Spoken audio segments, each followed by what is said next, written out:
না সেদিন যায় রাত আসে হাবিবে আজম আর বাড়ি আসে না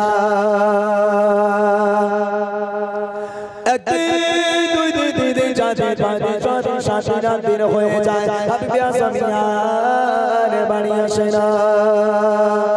হঠাৎ করে হাবিবে আজমের বিবির কথা মনে পড়ে গেল আল্লাহর কাছে তোলে দোয়া আল্লাহ তাআলা বাড়িতে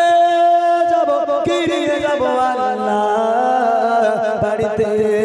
ছেলে মেয়ে বিবিরা বুঝি আশা করে আছে আমি বাড়িতে গেলে তারা আমার সামনে এসে দাঁড়াবে আল্লাহ কোন মুখ নিয়ে তাদেরকে দেখাবো দুপা করে হাঁটে আবার পিছনের দিকে এগিয়ে যায় আবার দুপা করে হাঁটে আবার পিছনের দিকে এগিয়ে যায় হাবিবে আজম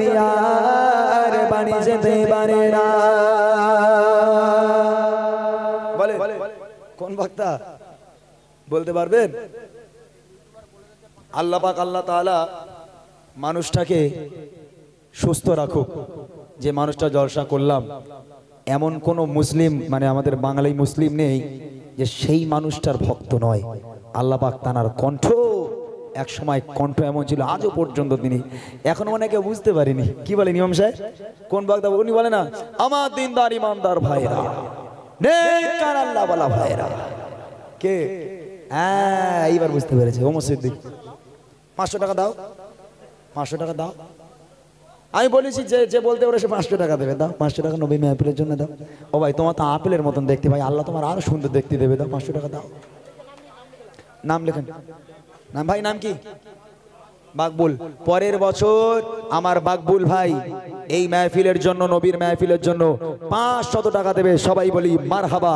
বাকবুল ভাই জোরে বলো না জিন্দাবাদ নারী তাকবীর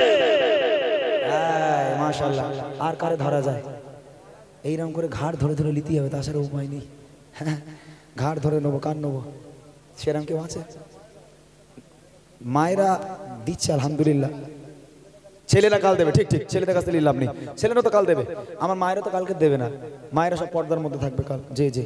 মায়েরা একটুখানি দেন আর সময় নেই বাড়ি যাব মা অনেক রাত হয়ে গেছে 11টা 9 হয়ে গেছে বাড়ি চলে যাব মা একটু দিয়ে দেন